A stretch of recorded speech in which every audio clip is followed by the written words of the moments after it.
अपने लिए एक बेहतरीन कॉलेज का इंतखाब करना वाकई में बहुत ज़्यादा मुश्किल काम है। तो क्यों ना आज की वीडियो में इस काम को आप लोगों के लिए आसान बना दिया जाए। आज की वीडियो में मैं आप लोगों को बताऊंगा कि अपने लिए एक अच्छे कॉलेज को चूज़ करना कितना ज़्यादा ज़रूरी है और ये आप लोग किस तरीके से कर सकते हैं। अस्सलाम वालेकुम दोस्तों, मेरा नाम फैज़ान तनवीर है और आप लोग देख रहे हैं FT प्रेजेंटेशन। आज की वीडियो बहुत ज़्यादा इंटरेस्टिंग होने वाली है, बहुत ज़्यादा हेल्पफुल होने वाली है उन दोस्तों के लिए जो कि अभी 10 के जिन्होंने पेपर दिए थे और जिनका रिज़ल्ट आ गया और वो चाहते हैं कि वो अब अपने जो कॉलेजेस हैं उनमें एडमिशन लें, लेकिन उनको समझ नहीं आ रही कि वो किस कॉलेज में एडमिशन लें। क्योंकि अगर आप लोग किसी भी शहर में देखें तो वहाँ पे हज़ारों किस्म के कॉलेजेस हैं और हज़ारों की तादाद में कॉलेजेस हैं। तो उनमें एक बेस्ट कॉलेज को जो कि आपको सूट करे उसको किस तरीके से चूज़ किया जाता है वो आज की वीडियो का टॉपिक होने वाला है। ये क्योंकि ये बड़े मसला पेरेंट्स और स्टूडेंट्स दोनों के लिए होता है, तो इस चीज़ को मैं हल करूँगा अपनी कुछ टिप्स की मदद से। मैं आप लोगों को ऐसी कुछ टिप्स दूंगा जिन पे अगर आप लोग अमल करेंगे तो ये मसला आप लोगों के लिए हल हो जाएगा। और आप लोग जानते हैं कि किस तरीके की कॉलेज की जो एजुकेशन है वो कितनी ज़्यादा ज़रूरी है। आपको चंद थोड़ी सी जो बेसिक चीज़ें मैं आप लोगों को पहले बता के क्लियर कर देना चाहता हूँ जिनको नहीं पता, लेकिन मेजॉरिटी को ये चीज़ पता होती है कि अगर जब बच्चा मैट्रिक के एग्ज़ाम्स देता है तो उसके बाद 2 साल की उसको मज़ीद स्टडी करनी पड़ती है जिसको हम लोग कॉलेज लाइफ कहते हैं। इसकी जो ड्यूरेशन होती है वो 2 इयर्स की होती है और हर कॉलेज आपको बहुत ज़्यादा फील्ड्स में जो इसकी एजुकेशन होती है वो प्रोवाइड करता है, जिसमें से जो मेन ब्रांचेज़ हैं वो ICS है, FSC है, ICOM है। ठीक है, ये चंद ब्रांचेज़ हैं जो मेन ब्रांचेज़ हैं। ओके, ये होती है कॉलेज का एक थोड़ा सा एक ब्रीफ इंट्रोडक्शन। अब आप लोगों को बताता हूँ कि किस तरीके से आप लोगों ने कॉलेज को सेलेक्ट करना है। तो उसके लिए आप लोगों को के जो नंबर्स हैं, जो आप लोगों के 10th में मैट्रिकुलेशन में बोर्ड के जो नंबर आए हैं वो बहुत ज़्यादा मैटर करते हैं। आप लोगों को उसी की बेस पे एक अच्छे कॉलेज में जाने के लिए रेफरेंस मिलता है। ठीक है, आप किसी अच्छे कॉलेज में जाते हैं और जब आप उनको अपने नंबर बताएंगे तो वो नंबर की बेस पे आपके एडमिशन को कंसिडर करते हैं। आपकी फ़ीस रिडक्शन, आपकी स्कॉलरशिप, आपके जितने भी ड्यूज़ वगैरह होते हैं वो आपके नंबर्स पे डिपेंड करते हैं। तो इसके लिए आप लोगों के नंबर होना बहुत ज़्यादा ज़रूरी है। आप लोगों के जितने भी नंबर हैं, आप लोगों के जो कॉलेज है ना वो आपके नंबर की बेस पे सेलेक्ट किया जाता है। ठीक है, आपके जिस हिसाब से नंबर होंगे, बेशक वो अच्छे हैं बेशक वो नॉर्मल हैं, वो उस हिसाब से कॉलेज आगे आप लोगों का सेलेक्ट किया जाता है। तो जो मैं आप लोगों को टिप्स देने वाला हूँ उनको गौर से सुनिएगा और अच्छे तरीके से इसको एक बार अपने ज़हन में बिठा के फिर अपने कॉलेज की तरफ जाइएगा।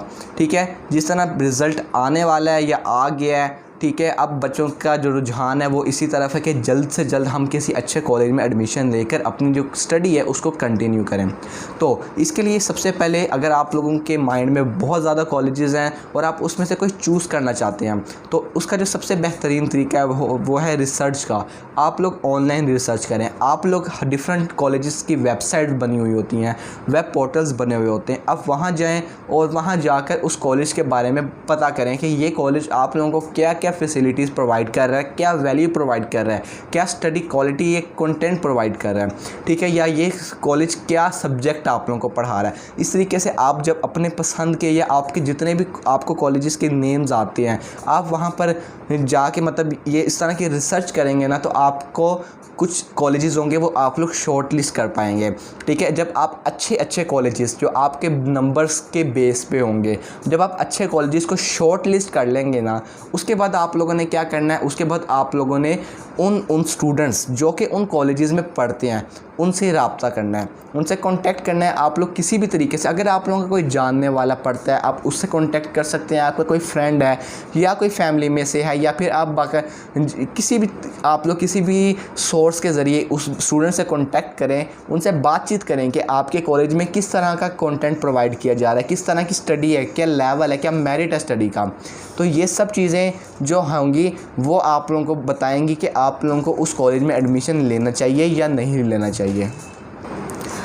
और जब आप लोग अपने खुद तसल्ली कर लेंगे, खुद अपने जो स्टूडेंट्स होंगे जो उन कॉलेजेस में पढ़ के आ चुके हैं, ये जो अभी पढ़ रहे हैं, उनसे जब आप लोग इस बारे में डिस्कस करेंगे ना, तो आप लोगों को काफ़ी ज़्यादा चीज़ें क्लियर होंगी उस कॉलेज के बारे में कि उसका स्टाफ किस तरह का है, टीचर्स का क्या वहाँ पे रवैया है, या किस तरह की जो क्वालिटी ऑफ एजुकेशन है वो किस तरह की है। ठीक है, ये चीज़ें क्योंकि कॉलेज में बहुत ज़्यादा मैटर करती हैं, तो ये चीज़ें बहुत ज़्यादा ज़रूरी होती हैं एक स्टूडेंट के लिए जानने के कि उसको किस कॉलेज में एडमिशन करना चाहिए।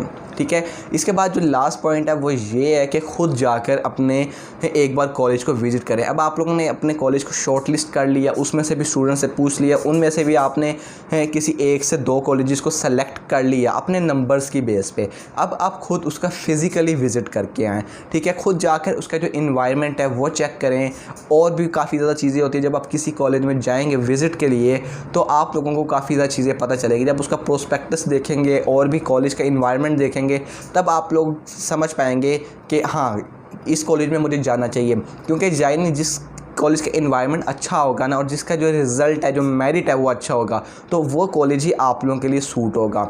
ठीक है, उसके अलावा बाकी भी काफ़ी ज़्यादा चीज़ें मैटर करती हैं, जो कि है फ़ीस की इश्यूज़ होते हैं, और भी बहुत ज़्यादा फाइनेंशियली की भी काफ़ी इश्यूज़ होते हैं कि कुछ बच्चे होते हैं जो फाइनेंशियली सपोर्टेड नहीं होते और वो एक अच्छे कॉलेज में जाने के कैपेबल नहीं होते। ठीक है, उन फीसिस की वजह से। ठीक है, आप समझ रहे हैं ना मैं क्या कहना चाह रहा हूँ, फीसिस की वजह से, तो उनके लिए भी थोड़ा सा मसला होता है। लेकिन बहुत से कॉलेजेस होते हैं जो कि स्कॉलरशिप आपको प्रोवाइड करते हैं। ठीक है, आपके नंबर्स की बेस पे, उसके लिए नंबर अच्छे होना काफ़ी ज़्यादा ज़रूरी है। तो ये थी मेरी छोटी सी टिप्स जो कि मैं आप लोगों को देना चाहता था। जो लोग परेशान हैं, जो पेरेंट्स परेशान हैं या जो स्टूडेंट्स परेशान हैं अपने कॉलेज को लेकर, तो घबराना बिल्कुल नहीं है। ठीक है, कॉलेज एक अच्छा कॉलेज सेलेक्ट हो जाता है। ठीक है, आपके पास नंबर अच्छे होने चाहिए। ठीक है, क्योंकि कॉलेज ने आगे आपको सपोर्ट करना होता है और आपके आगे फ्यूचर को बिल्डअप करना होता है। ठीक है, अगर आपको आज की वीडियो थोड़ी सी हेल्पफुल लगी है ना, तो अभी जाकर लाइक कर दो, उस लाइक वाले बटन को ब्लू कर देना है, और चैनल को सब्सक्राइब कर लेना। रेड कलर का बटन होगा उसको सब्सक्राइब कर लेना, और साथ बेल नोटिफिकेशन होगा उसको भी दबा देना, ताकि इस तरह की वीडियोस जो है ना एजुकेशनल, वो आप लोगों को मिल सकें। और मिलता हूँ मैं आपसे किसी अगली ऐसी ही इंटरेस्टिंग वीडियो में। अपना बहुत सा ख्याल रखें, दुआओं में याद रखें। अल्लाह हाफिज़।